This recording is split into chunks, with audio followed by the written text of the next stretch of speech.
ibintu byinshi cyane. Indangagaciro na kirazira arakoze kubisobanura neza, ariko nanone izo ndangagaciro tugomba kuzimakaza. Indangagaciro gukunda igihugu, gukunda umurimo, izo zose ni indangagaciro zagiye zifasha mu kongera kugarura ubumwe n'ubudaheranwa by'abanyarwanda. Tumaze kugaragarizwa rero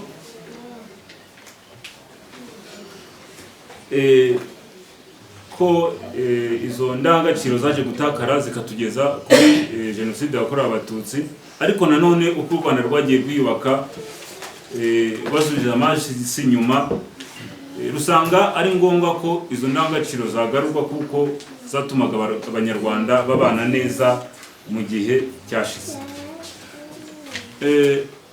Hari ubushakashatsi rero bwagiye bukorwa ku bumwe n'ubudaheranwa by'abanyarwanda, aho bwagaragaje ko igipimo cy'ubumwe n'ubudaheranwa by'abanyarwanda cyagiye kizamuka, ariko nubwo cyagiye kizamuka ntabwo kiragera ku ijana bitewe n'inzitizi zagiye zigaragara. Ndagira rero ngo muri uyu mwanya Bwana Mani kumwe natwe Alfred, mutubwire muri make inzitizi zibangamiye ubumwe n'ubudaheranwa by'abanyarwanda, cyane cyane unibande kuzibangamiye ubumwe n'ubudaheranwa muri umurenge wacu wa Kinyabawa. Murakoze. Muri iyo gahunda y'abakoloni yo gusenya za ndangagaciro abanyarwanda bubakaga igihugu bazishingiyeho, bituma turinda naho tugera kuri jenoside yakorewe Abatutsi. Ariko nyuma ya jenoside yakorewe Abatutsi, ubuyobozi bukuru bw'igihugu cyacu bwarongeye buricara buraganira, busubira ndetse n'inyuma bujya mu mateka. Bavuga ati ariko mbere abanyarwanda cyangwa se abakurambere bacu batubanjirije bari babayeho gute, cyangwa ari babanye gute, ni gute bubakaga igihugu. Hanyuma barica avuga ati dushingiye ku ndangagaciro ngiye kubabwira zigiye zitandukanye, ni ngombwa yuko twongera kubaka igihugu cyacu, ni ngombwa yuko twongera kubaka ubumwe bw'abanyarwanda, ni ngombwa yuko twongera kubaka ibikorwa remezo bitandukanye byari byarasenyutse, ariko noneho dushingiye ku ndangagaciro zitandukanye zagiye ziranga abanyarwanda ndetse zatumaga bubaka igihugu cyabo. Hanyuma niko kureba mu ndangagaciro zitandukanye ngiye kubabwira, ziba amahitamo nk'abanyarwanda ubwacu uyu munsi tugenda tugenderaho mu kubaka igihugu cyacu. Rero ndumva mu mwanya mpawe biraza kunyorohera cyane kuza kuganira namwe, kubera ko inyinshi turazizi, tugenda tuzicamo umunsi ku wundi. Wenda reka dutangire ku rugero zimwe mu ndangagaciro zagiye zidufasha nyuma yo kubaka, nyuma y'isenyuka ry'igihugu cyacu twari tumaze kuvamwo, ndetse tumaze kubura abanyarwanda, bamwe mu banyarwanda bari badufitiye akamaro, bari bubatse igihugu. Ndahera ku rugero mumwe mu ndangagaciro, kampere kuri Gacaca. Ubundi iyo twinjiye mu mateka, abanyarwanda batubwira ko amateka y'abanyarwanda atubwira ko iyo umuntu yakosaga cyangwa se yakoraga amakosa muri sosiyete, mu mibanire yarabanyemo n'uburyo n'abandi yatambikiraga, baricaraga ahantu bakicara hasi, abakuru bakamugira inama. Nicyo bitaga Gacaca. Bakamubwira ati mu by'ukuri dore ukwiye kubaho gutya, ukwiye kubana n'abandi gutya, dore watambikiriye mu ndangagaciro zacu zituranga nk'abanyarwanda. Hanyuma iyo ndangagaciro rero yaje kudufasha natwe nyuma ya jenoside yakorewe Abatutsi. Ubundi amateka tubwira ko iyo hataza gukoreshwa iriya ndangagaciro ya Gacaca, uyu munsi tuba tugifite imanza za Gacaca zari kurangira nko mu myaka 100. Iyo bica mu nkiko muri procedure, murabizi iyo tugiye mu nkiko bifata izindi procedure, kuburana n'ibiki. Wenda twafata n'urugero, uyu munsi hari imanza tugifite mu nkiko za Arusha zitararangira, kubera iki amaprosedure agiye atandukanye. Ariko twebwe abanyarwanda twaricaye hasi turavuga ngo hari indangagaciro dufashaga kera, yafashaga abakurambere, reka tuyishingireho kugira ngo yunge ubumwe bw'abanyarwanda. Nibwo rero hajeho icyitwa gacaca, biraza kunyorohera hano kuko turi kumwe n'inyangamugayo zadufashaga. Hanyuma harebwa abantu bari barakoze ibyaha bitandukanye, abari barisha abantu barabihanirwa, abari barasahuye imitungo y'abandi nabo barayisubiza. Ariko nanone ibyo byose bikorwa bigamije kongera kugarura bwa bumwe bw'abanyarwanda. Siko bimeze yemwe? Bikorwa bigamije kongera kugarura ubumwe bw'abanyarwanda. Hanyuma iyo ndangagaciro rero yari indangagaciro, nibyo koko yafashaga abakurambere bacu batubanjirije, ariko nanone na nyuma ya jenoside yakorewe abatutsi iyo ndangagaciro yagize ute, yaradufashije, idufasha kongera kunga ubumwe bw'abanyarwanda. Abari barakoze ibyaha barabihanirwa, ariko havamwo no gusabana imbabazi kugira ngo twongere tubane neza nk'abanyarwanda. Iyo ni imwe mu ndangagaciro yadufashije mu kongera kubaka igihugu cyacu. Siko bimeze? Hanyuma iya kabiri ndi bugarukeho, uyu munsi dufite indangagaciro yitwa itorero. Iyo ndangagaciro turayikoresha, ariko ntabwo ari shyashya. N'ubundi yari indangagaciro yari isanzwe ifasha abanyarwanda cyangwa se abakurambere batubanjirije. Itorero yari indangagaciro nziza abanyarwanda batorezwagamo gukunda igihugu ndetse no kugira ute, no kukirwanirira. Murabizi abakuru bafataga abana bakagenda bakabigishirizamwo ibyitwa kumasha, simubyumvara? Bakabigishirizamwo kumasha, bakabigishirizamwo indi mikino itandukanye y'imyitozo ngororamubiri, ndetse bakabigishirizamwo n'amasomo atandukanye yo gukunda igihugu, sibyo?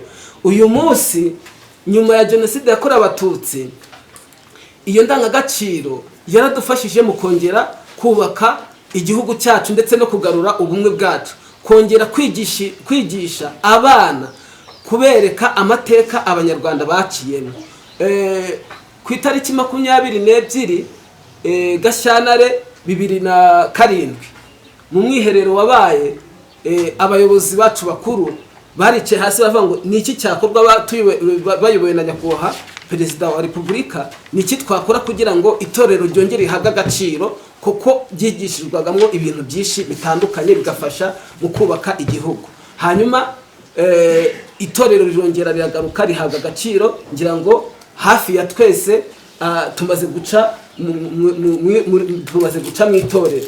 Itorero rero uyu munsi twabonye ko bidahagije gusa kugenda tukigira ahantu runaka, ahubwo byaragutse rigera ku rwego rw'umudugudu. Murabizi tugira itorero ry'umudugudu, ni hahandi twicara hasi tukaganira, tukagaruka ku mateka y'ibyatubayeho, tukagaruka mu kongera kubaka ubumwe bwacu, ndetse no kutagira guheranwa n'amateka yagize ute yatubayeho.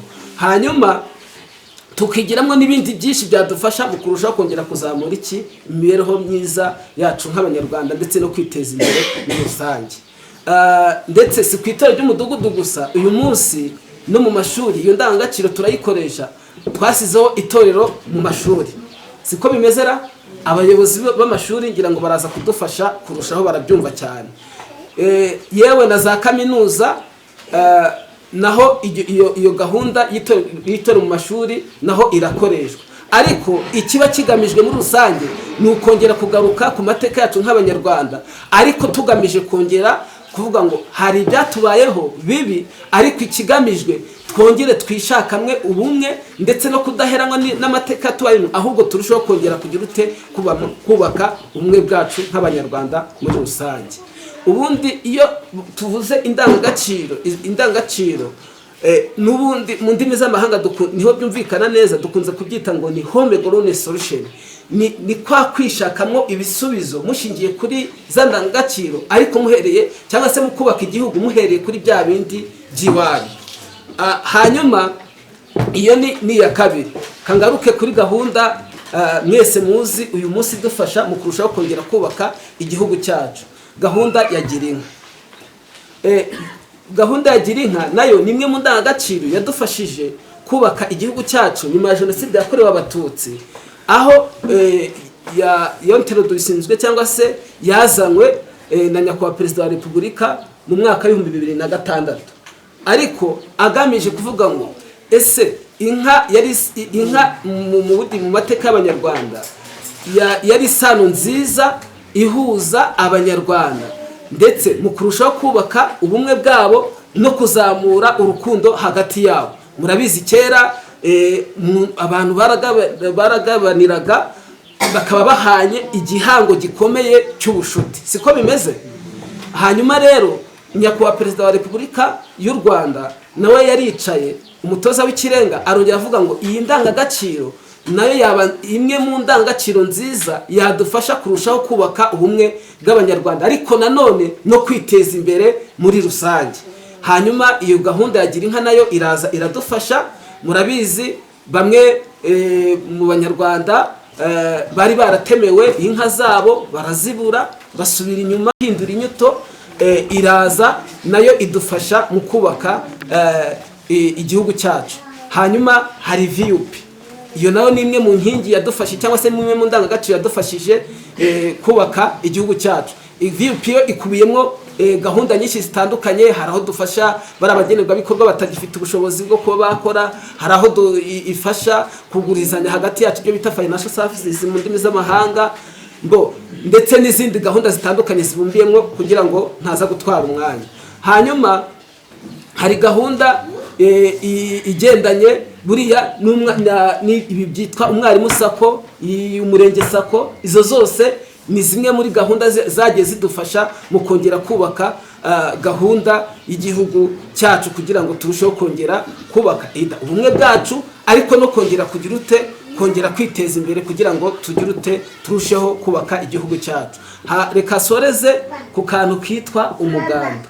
Uyu munsi umuganda nayo ni indangagaciro nayo yakoreshwaga n'abakurambere bacu, ariko nayo ubuyobozi bukuru bw'igihugu cyacu bicaye hasi baratekereza avuga ati iyi gahunda nayo yadufasha mu kongera kubaka igihugu cyacu. Murabizi uyu munsi umuganda udufasha mu bikorwa remezo bitandukanye, mu kubaka amashuri, mu kubaka imihanda, mu kubaka ibindi bikorwa bitandukanye, mu gufasha umuturage utishoboye n'ibindi bikorwa bitandukanye birushaho kongera kubaka umunyarwanda muri rusange mu kwiteza imbere. Hanyuma ntizinge mu magambo, mu by'ukuri gahunda zo ni nyinshi zitandukanye zigenda n'indangagaciro zadufashije mu kongera kubaka ubumwe bw'abanyarwanda no kongera kubaka igihugu cyacu muri rusange.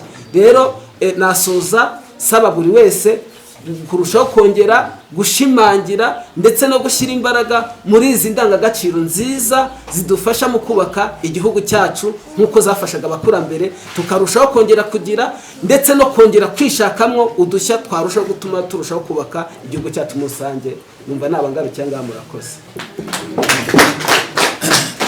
Arakoze ku bisobanuro byiza aduhaye bijyanye n'uruhare rw'indangagaciro na kirazira mu kubaka ubumwe bw'abanyarwanda. Hari kandi nanone amahitamo abanyarwanda bahisemo kuba umwe ni ijambo rimaze igihe kinini rikoreshwa, ndetse no mu gihe cya Yezu Kristo iryo jambo ryarakoreshejwe, aho yabwiye abantu ngo babe umwe nk'uko nawe yunze ubumwe na iri jambo rero kuba umwe akaba ariyo mahitamo yacu nk'abanyarwanda, kandi rikaba ribumbatiye murakoze musangiza w'amagambo. Mu by'ukuri hano mu murenge wacu wa Kinyawa haracyari inzitizi zibongamiye ubumwe n'ubudaheranwa. Mwizo harimo izi zikurikira: kugaragaza ibibongamiye ubumwe n'ubudaheranwa aho dutuye ndetse n'aho dusengera. Hamwe hari abantu ugeraho mutuye, yenda bamwe bakakubwira ngo uyu ni uwaha ngaha mu muhisha amakuru runaka n'ibiki, cyangwa se wagera nko mu madini cyangwa mu cyaho dusengera ugasanga harimo wenda bakavuga bati uraba umuvugabutumwa ni uwa hano cyangwa ibi n'ibi, ariko mu by'ukuri iyo ni inzitizi, kandi abanyarwanda cyangwa se abanyakinyababa turamutse tubigaragaje neza icyo kibazo, ibyo bibazo bigakemuka, u Rwanda rwakomeza gutera imbere, bwamwe n'ubudaheranwa bwacu bugakomeza bukazamuka. Hari izindi nzitizi,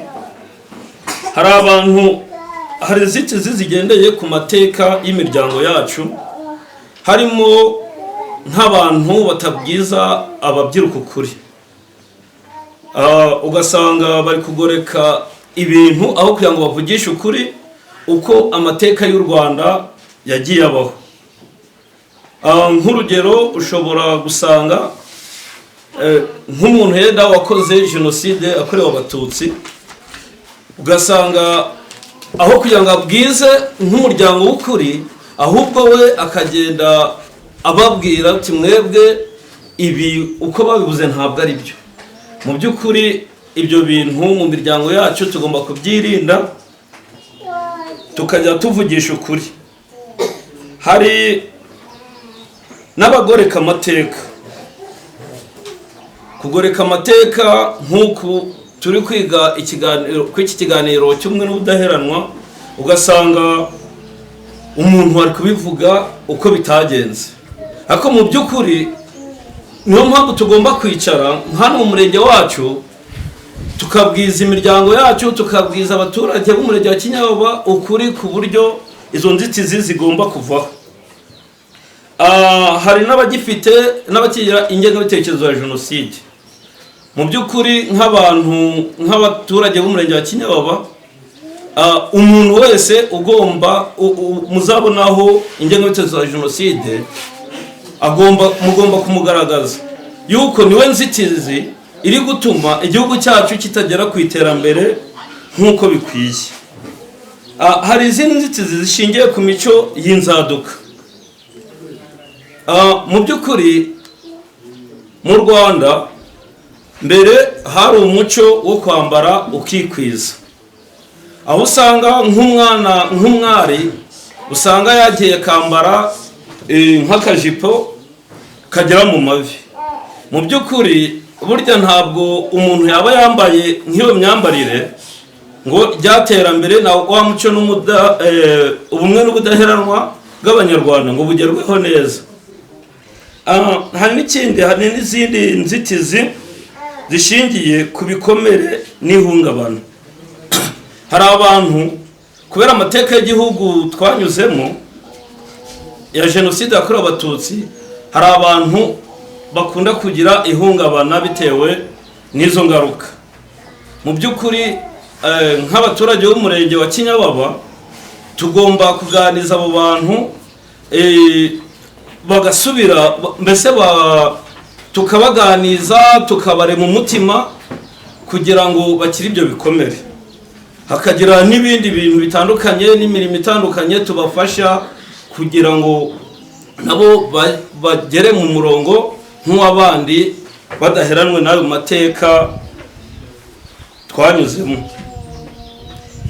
Hano nk'icyo nasorezaho ku bantu bamwe bagerageza kuyihisha, ni urugero bagakoresha imvugo izimije, aho bamwe bavuga ngo zirambeba, ngo inzoka, ngo iki, ariko cyangwa se bakavuga ngo twebwe nk'abareyo cyangwa aba APR, ariko bafite icyo bagamije gusobanura, kandi atari cyiza. Icyo kintu gishobora gutuma igihugu cyacu gisubira aho cyavuye. Ibyo rero nk'abaturage b'umurenge wa Kinyababa, nk'abanyarwanda muri rusange, tugomba kubirwanya. Aho wabyumva ugatanga amakuru kugira ngo igihugu cyacu kidasubira aho cyavuye, bya bindi igihugu cyacu cyifuza kugeraho 100% kugira ngo tuzabigereho dufite ubumwe n'ubudaheranwa. Murakoze cyane. Murakoze kuba mudusobanuriye ku nzitizi zikibangamiye ubumwe n'ubudaheranwa by'abanyarwanda. Ni byiza ko abakuru basobanurira abato ku bijyanye n'amateka y'igihugu cyacu, bityo bikazanafasha kugira ngo izo nzitizi ziveho. Tuzi nanone ko urubyiruko ari imbaraga z'igihugu zubaka kandi vuba. Madamazera Nambajimana, turagira ngo mudufashe muri aka kanya mutugaragarize inzitizi zihariye mu rubyiruko zaba zibangamira ubumwe n'ubudaherana. Murakoze, nkuko bababwiye amazina yanjye ni Nambajimana Domina, abandi sekreteri w'urubyiruko muri uyu murenge wacu wa Kinyababa. Nibyo koko urubyiruko ni imbaraga z'igihugu zubaka kandi vuba. Rero urubyiruko iyo ruhuye n'izi nzitizi ntabwo igihugu cyakubaka neza, nuko tumaze kubivuga muri slogan yacu iranga urubyiruko. Noneho hano hari inzitizi zigaragara zituma ubumwe n'ubwiyunge n'ubudaheranwa bitagerwaho mu rubyiruko rwacu, hari mu gihugu cyangwa se mu Rwanda rwacu. Amatelefone, amateleviziyo, turareba iby'ikoranabuhanga riri hanze mu gihugu, ugasanga ibyo abazungu bakora natwe dushatse kubikora nk'abanyarwanda, za ndangagaciro tukaba turazitakaje. Hari kenshi twebwe mu muco nyarwanda tuzi yuko umugabo n'umugore aribo bantu bakwiye gushingirana, ariko ugasanga muri leta ku handi mateleviziyo ugasanga umugabo arihandagaje aravuze ati rwose pe njye nahuye n'undi mugabo ntabwo naba nisanzuye, ntabwo ibyishimo byanjye byagerwaho.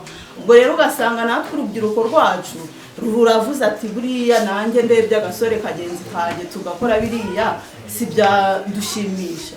Ugasanga rero ibyo bintu ntabwo bikwiriye urubyiruko rw'abanyarwanda, kandi muzi yuko urubyiruko ibyo rukoze ruba rukica ejo hazaza. Abo basaza mu kubona bari gukura, ejo bundi nitwe tuzaba twabasimbuye cyangwa se abandi muri twe.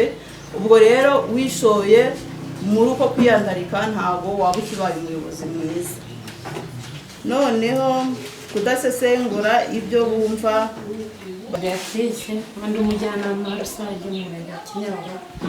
Nanjye icyo nakongera ku nzitizi ni uko hari igihe iyo tugeze mu gihe cyo kwibuka usanga ubwitabire bwabaye buke, cyane cyane nko ku rubyiruko, ugasanga ntabwo baje kwitabira ibiganiro, bigatuma batamenya amateka yaranze u Rwanda. Ingamba rero nuko twakomeza kwigisha urubyiruko rukajya rwitabira ibiganiro mu gihe cyo kwibuka, kugira ngo bamenye uko amateka yaranze u Rwanda yagenze, bityo batazongera kugwa mu mutego nk'uko u Rwanda rwaguye mu mutego muri 1994 yo kugira ngo abanyarwanda bamarane. Murakoze cyane. Murakoze, abatanze ibiganiro batugejeje mu ntuzo mu mbwirwaruhame z'indangagaciro z'umunyarwanda. Nitwa Nsengimana Jean Marie Vianney, mpagara inshuti z'umuryango. Hari ikintu cyasenye umuco ngira ngo kugira tuzagishobore. Akenshi duhurira ku mbuga nkoranyambaga cyangwa kuri gurupe tuvuga nyine ibidakwiye dutukana, ariko nyine nk'icyifuzo njye nabasaba cyangwa nasabira urubyiruko nuko nyine mwadufasha mugashiraho nk'ikintu nyine cyangwa umunsi mu cyumweru byibuze rimwe tukajya duhura tukaganira ku mateka nyine yaranze igihe cya kera, cyangwa nyine tukaganira ku byo kwita